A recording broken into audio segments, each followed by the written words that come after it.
नमस्कार बच्चों, मेरा नाम है राहुल और आप देख रहे हैं मैं सीबीएसई क्लास। तो आज है आपका कार्यपत्रक 67 14/12/2020 विषय विज्ञान कक्षा 9 और आपका जो पाठ है कार्य तथा ऊर्जा आपको पता ही होगा। और इसके अंदर जो टॉपिक है आज गतिज ऊर्जा। क्या पढ़ेंगे आज हम? गतिज ऊर्जा के बारे में।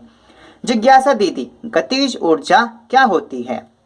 ज्ञान भैया पूछ रहे हैं। तो ज्ञान, जब एक वस्तु गति करती है तब हम कहते हैं कि उसमें गतिज ऊर्जा है। अतः एक वस्तु यदि विराम अवस्था में हो तो उसमें कोई गतिज ऊर्जा नहीं होती, मतलब उसकी गतिज ऊर्जा जीरो होती है, वो बिल्कुल भी नहीं बढ़ती।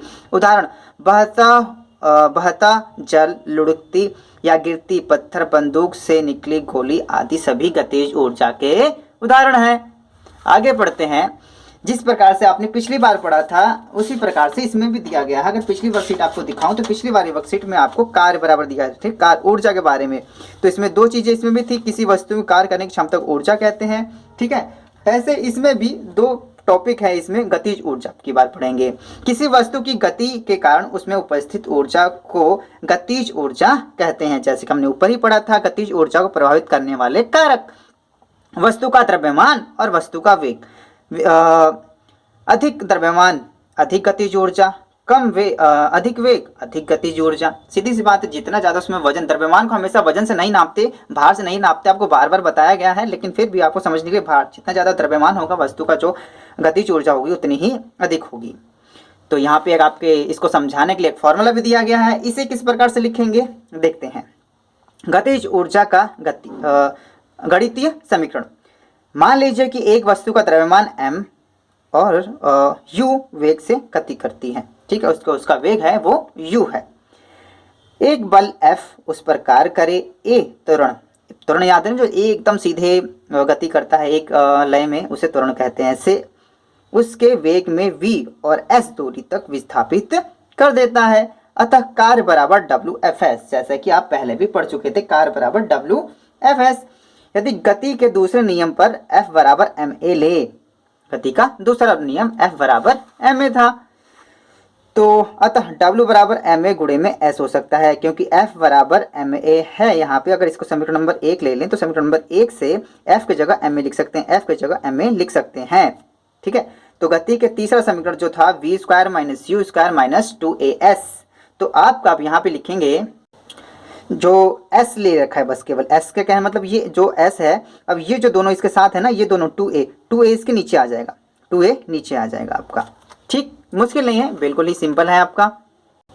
अब आपको ये ऊपर वाला फॉर्मूला, यही ऊपर वाला, यहाँ से W बराबर W आ गया, ma बराबर ma, और यहाँ पे s था, तो s बराबर जो ये हमने अभी निकाला था उसी चीज़ को यहाँ पे लिख दिया है इसने, सेम चीज़ है, ठीक है। और नीचे W का W, अब दोनों में इसमें हाफ, नीचे से 2 निकालने के लिए 2 बाहर निकाल दिया, और m आपका बाहर था तो बाहर ले लिया आपका, और दोनों में a ऊपर नीचे था, a से a काट देते हैं और ऊपर v square minus u square बच जाता है। यदि वस्तु आरंभ में विराम अवस्था में है तो u हमेशा 0 होगा, उसका प्रारंभिक वेग जो होगा हमेशा 0 ही होगा। और W बराबर इस प्रकार से हाफ mv स्क्वायर जो फॉर्मूला निकल के बन जाता है। किया गया कार्य बराबर ऊर्जा, अतः ऊर्जा या तो गति ऊर्जा E के equal to half mv square, ये आपका फॉर्मूला निकल के आ जाता है, किसका? गतिज ऊर्जा का। नीचे आपको लिखना भी होगा इसी बारे में। यदि वस्तु विरामावस्था में है तो u बराबर 0, क्योंकि प्रारंभिक जब वो जब वस्तु चली नहीं तो u बराबर हमेशा 0 ही होगा। अतः विरामावस्था में एक वस्तु की गतिज ऊर्जा हमेशा शून्य होती है। विरामावस्था में एक वस्तु की गतिज ऊर्जा हमेशा शून्य होती है, जो कि ऊपर भी बताया गया था, ठीक है। तो इसके फॉर्मूले से अगर एग्जाम्पल लगाएंगे तो जल्दी हमें समझ में आएगा, तो इसी से इसके एग्जाम्पल जल्दी समझते हैं।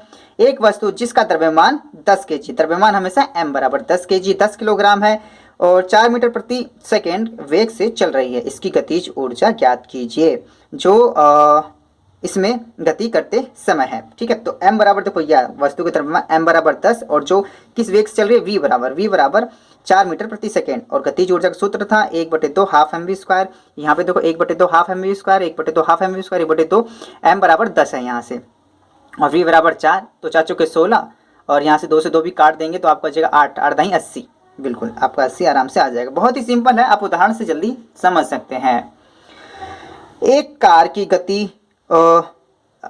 की गति को 30 किलोमीटर प्रति घंटा से 60 किलोमीटर घंटा तक ले जाने के लिए आवश्यक बल ज्ञात कीजिए यदि उस कार का द्रव्यमान 1500 किलोग्राम है। तो सबसे पहले क्या लिखेंगे, इसका वस्तु का द्रव्यमान। वस्तु का द्रव्यमान कितना है, 1500 किलोग्राम। ठीक है, यू बराबर आपका पहले ही दे दिया गया है 30 किलोमीटर प्रति घंटा। ठीक है, तो इसको पहले मीटर प्रति सेकेंड में बदलेंगे। तो मीटर प्रति सेकेंड में बदलने के लिए साफ सिंपल फॉर्मूला है, आपको 5/18 से मल्टीप्लाई कर दोगे तो वो आपका मीटर प्रति सेकेंड में बदल जाएगा और कुछ नहीं है। ठीक है, किसी भी वस्तु को और किसी भी को अगर उसमें 5/18 से गुणा करते हैं तो किलोमीटर प्रति घंटा में, तो वो आपका मीटर प्रति सेकंड में बदल जाता है। वहीं पे 60 किलोमीटर प्रति घंटा था तो यहाँ पे 15/18 से गुणा करने पर वो मीटर प्रति सेकंड में हो जाता है और यहाँ पे कितना हो गया 50/3। मेन बात आपका यहाँ से आता है, किया गया कार्य गतिज ऊर्जा में परिवर्तन बराबर अंतिम गतिज ऊर्जा या प्रारंभिक गतिज ऊर्जा। तो कहने का मतलब जो अंतिम गतिज ऊर्जा में से प्रारंभिक गतिज ऊर्जा घटा देंगे तो आपको किया गया कार्य निकल के आ जाएगा। W बराबर 1/2 हाफ आपका जो पहले जो कितना कार्य किया गया था, बाद में कितना कार्य किया था। तो इसको सॉल्व करने के बाद जो आपका आंसर आता है वो आपका यहाँ पे आता है। ठीक, क्या आपका 1,56,250 जूल। ठीक है, यहाँ पे आपकी वर्कशीट खत्म हो जाती है। अब आते हैं सीधे इसके प्रश्न उत्तर पर। तो स्वयं को जांचे, पहला, दूसरा, तीसरा, चौथा, पांच प्रश्न दे रखे हैं तो पांचों प्रश्न जल्दी से कर लेते हैं। ठीक, कह रहा है गतिज ऊर्जा को परिभाषित करें और उसका सूत्र लिखे। तो अब की बार आपको यहीं से प्यारे बच्चों लिखने होंगे। गतिज ऊर्जा किसी वस्तु की गति के कारण उसमें उपस्थित ऊर्जा को गतिज ऊर्जा कहते हैं। यह आपका उत्तर 1। ठीक है, उत्तर 1 हो जाएगा। तो मैंने भी अब की बार किया, हाथ में थोड़ा ठंड लग रहा था लेकिन बाकी सब लिख दिए हैं। और इसका सूत्र होगा 1/2 हाफ mv²। गतिज ऊर्जा का सूत्र 1/2 हाफ mv²। ठीक है, तो आपको यहाँ से ये भी लिख सकते हैं, पहले प्रश्न का उत्तर यहाँ तक होगा। तो मैंने यहाँ लिख दिया है, वर्कशीट में 67 में दिया ही गया है। यहाँ से लेकर साफ सीधा आपको उतारना है, ये आपका आंसर हो जाएगा बस यहाँ तक। ठीक है, आपका सूत्र लिखना है तो सूत्र ये रहा आपका। ठीक है, यहाँ से भी आप इस्तेमाल कर सकते हैं। अगला है, एक गैराज में खड़ी कार की गतिज ऊर्जा कितनी होगी। सीधी सी बात है, जब वो मूव नहीं कर रही है तो सीधे ही विरामावस्था में एक वस्तु की गतिज ऊर्जा 0 होती है। लेकिन फिर भी इसे लिखें कैसे, तो मैंने फिर भी लिख दिया है, गैराज में खड़ी कार विरामावस्था में है तो उसमें कोई गतिज ऊर्जा नहीं होगी। तो गतिज ऊर्जा 0 है। अगर आप ये भी लिखना चाहते हैं तो ये भी लिख सकते हैं कि अगर इसने पूछा है कितनी गतिज ऊर्जा होगी तो 0, गतिज ऊर्जा 0, गतिज ऊर्जा बराबर 0 भी लिख सकते हैं आप, इस प्रकार से लिख दीजिएगा तब भी सही रहेगा आपका। ठीक है, प्रश्न नंबर 3 की तरफ चलते हैं। गतिज ऊर्जा किन कारकों पर निर्भर करता है। वैसे यहाँ पे कारक तो आपको दिखाए गए हैं, ये इन दोनों कारक हैं। फिर भी ठंड में देखो कि मेरी राइटिंग काफ़ी ख़राब हो जाएगी है। ठीक है, लिखते लिखते में गतिज ऊर्जा को प्रभावित करने वाले कारक, वस्तु का द्रव्यमान, वस्तु का वेग। प्रश्न नंबर 3 का आपको इस प्रकार से उत्तर लिख देना है। अगर आपको और ज़्यादा डिटेल्स में लिखनी है तो आप इसमें द्रव्यमान, अधिक गतिज ऊर्जा, अधिक वेग, अधिक गतिज ऊर्जा, इस प्रकार से भी लिख सकते हैं। तो चलिए सबसे इसके जो आपको लग रहा मुश्किल सवाल है उस पर आ जाते हैं, इसके न्यूमेरिकल्स पर। 5 मीटर प्रति सेकेंड की गति करती हुई एक वस्तु जिसका द्रव्यमान m है, उसकी गतिज ऊर्जा 25 जूल है। यदि वेग को 2 गुना कर दिया जाए तो गतिज ऊर्जा कितनी होगी। तो पहले उसका हम द्रव्यमान निकालेंगे, फिर उसके जो गतिज ऊर्जा होगी 5 को हम फिर डबल कर देंगे, फिर उसको निकालेंगे, तब हम जाके पता चलेगा। सबसे पहले आपको द्रव्यमान निकालना होगा, यहाँ पे ये कहने की कोशिश है। तो ठीक है, कोई दिक्कत की बात नहीं है। यहाँ पे लिखेंगे किस प्रकार से, द्रव्यमान m बराबर क्वेश्चन मार्क, जो वेग है v बराबर 5 मीटर प्रति सेकेंड, ये दिया ही गया है, और गतिज ऊर्जा 25 जूल यहाँ पे दे दी गई है कि 25 जूल, यार 25 जूल, गतिज ऊर्जा 25 जूल दे ही दिया गया है। तो गतिज ऊर्जा बराबर फॉर्मूला आपने पढ़ा ही है, 1/2 हाफ mv²। ठीक है, गतिज ऊर्जा बराबर 25 है, 1/2 हाफ m आपको पता ही नहीं है, सबसे पहले आपको m ही निकालना है। यहाँ जो 5 का स्क्वायर हो जाएगा, यहाँ पे हाफ 25 का 25, हाफ का हाफ, m का m, और यहाँ पे 5 × 25 25 हो जाएगा। तो यहाँ 25 किनारे किनारे काट सकते हैं, और जो m होगा आपका ये मल्टीप्लाई हो जाएगा उधर, तो आपका 2 का 2 बच जाएगा, m बराबर 2 kg। अब ये आपका m आया है, लेकिन अभी दूसरे कंडीशन में क्या था, यदि वेग को 2 गुना कर दिया जाए, v बराबर 10 मीटर प्रति सेकेंड, यहाँ देखो v आपका 5 था, अब इसको 2 गुना कर दिया गया है, और m बराबर 2 kg आपको पता ही है। तो गतिज ऊर्जा बराबर क्या हो जाएगा आपका हाफ mv², हाफ का 1, m बराबर 2 और v बराबर 10 हो चुका है और बटे में 2 आ गया आपका। तो सब कुछ लिखने के बाद 10 को 2 बार लिखेंगे, नीचे से 2 काट देंगे, तो दोनों मल्टीप्लाई करने पे कितना हो जाएगा 100। ठीक है, तो पहले कितना था आपका 25, अब कितना हो गया 100, 25 चौका 100, तो 4 गुना बढ़ चुका है। इस प्रकार से गतिज ऊर्जा 4 गुना बढ़ जाएगी। ठीक, बस यही लिखना है आपका, हो गया। प्रश्न नंबर 5 पे चलते हैं। प्रश्न नंबर 5, एक बल 20 किलोग्राम द्रव्यमान